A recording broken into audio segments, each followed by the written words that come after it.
મહેસાણાના તાવડિયા ગામનો મ્યુનિસિપલ ચૂંટણીનો બહિષ્કાર, ડીપી પ્લાન સામે ગ્રામજનોનો આક્રોશ.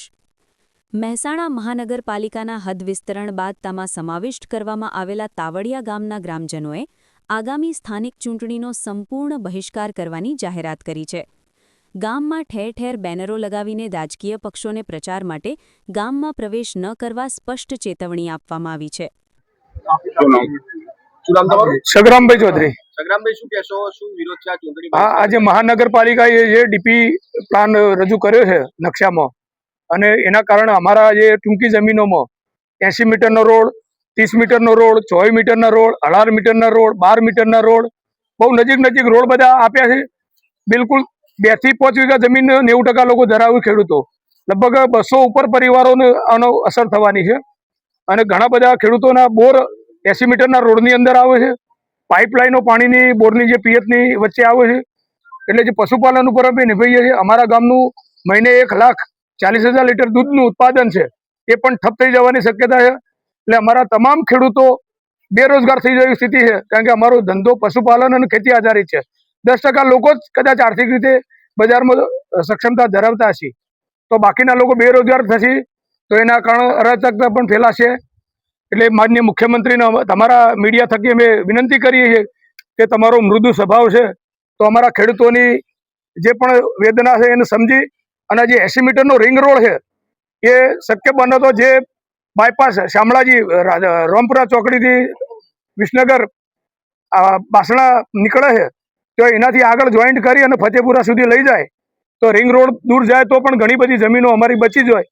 અને અમને જે વળતર નથી મળવાનું અને 40% જે કપાત છે, તો હવે અમારે 4 વીઘા જમીનો હોય, 40 વીઘા કપાત થાય તો અમારે ભેંસો કેવો બાંધવી, ઘાસચારો કેવો ઉગાડવો, અમારે રહેવું કેવો? તો આ બધા પ્રશ્નો અમારા છે. એટલે અમે વિનંતી કરીએ કે જો અમારા પ્રશ્નો ઉકેલ હોય તો બરાબર, નહીં તો અમે આ મહાનગરપાલિકાની સ્થાનિક ચૂંટણીઓનો બહિષ્કાર કરીશું અને આવનારી 2027ની વિધાનસભાનો પણ બહિષ્કાર કરીશું.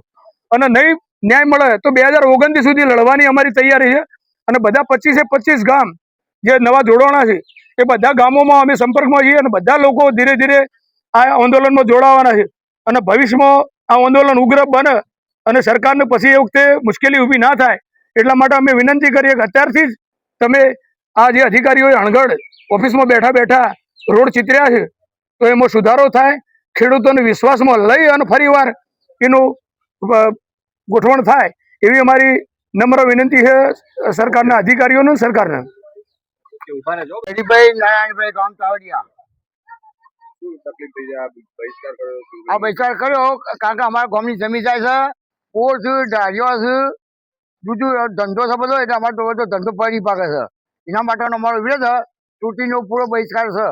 કોઈ પણ પાર્ટી છે અમે ગામમાં પહેવા જણા નહીં. ગામના નજીકમાં બિલકુલ આ જોવા નહીં બાયપાસ, અને થોડો દૂર લઈ જાય એ રવણ છે અમારે. પ્રચાર કરવા આવશે? હા, પ્રચાર કેવો આવશો તો આજ કહીશું કે ભાઈ ગામ જ પહેવાનું નહીં. રાજનીતિ જે નાકામાંથી છોકરાને કેવું કે દેખાડો મારો. શું નામ આપનું? વિજય કાળુભાઈ ચૌધરી, તાવડિયાના. વિજયભાઈ, આ જે બહિષ્કાર કર્યો છે ચૂંટણીને લઈને, શું કહેશો? એટલે ગામ મહેસાણાના નજીકમાં છે, જમીનો બહુ અમારી ઓછી છે. અમારા તાવડિયા ગામની જે જમીન રહી એ બિલકુલ લિમિટેડ માપની જમીન છે. મુખ્ય વ્યવસાય અમારો પશુપાલન અને ખેતી જ છે. એના સિવાય બીજા કોઈ ઉદ્યોગ ધંધા અમારી બાજુ છે નહીં. એટલે અમારા લોકોને જે જીવા માટે જીવાદોરીની જે વ્યવસ્થા છે એ ખાલી પશુપાલન ને ખેતી જ છે. હવે જો રોડ નજીકમાં આવે તો એક તો અમારા ઘર, કારણ કે ગોમઠણ બહુ મોટું છે નહીં, તો અમારે ઘર કયો બનાવો, છોકરા મોટા થાય એટલે પછી ખેતી કરવા માટે કયો જવું, એટલે થોડોક દૂર લઈ જાય તો નગરપાલિકાનું એ સચવાય અને અમારા ગામનું એ સચવાય. કારણ કે અમે સરકારના વિરોધમાં કોઈ એટલો બધો ખોટો વિરોધ નહીં અમારો, પણ જે અમારો કાયદેસર ભારતના નાગરિક તરીકે અમારો જે હક છે એ તો અમે રજૂઆત કરી શકીએ કે નહીં. એટલે જો નગરપાલિકા રોડ બનાવે એનાથી વાંધો નહીં, પણ થોડાક દૂર લઈ જાઓ. કેટલા રોડ આવે છે? 4-5 રોડ આવે. ભારતમાલા આવે છે ને આ ટીપી સ્કીમ ના 3 થી 4 રોડ આવે છે. એમાં 100 ને પેલો જે 80 મીટરનો જે રોડ આવે છે ને એ તો ગામના એકદમ નજીક આવે છે.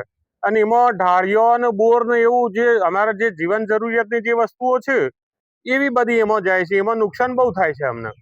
અને અમારી જંત્રી ઓછી છે, એટલે જંત્રી ઓછી ના કારણે અમને કોઈ વળતરે બહુ મળવાની નહીં. વળતર આપવાના જ નહીં મહાનગરપાલિકા.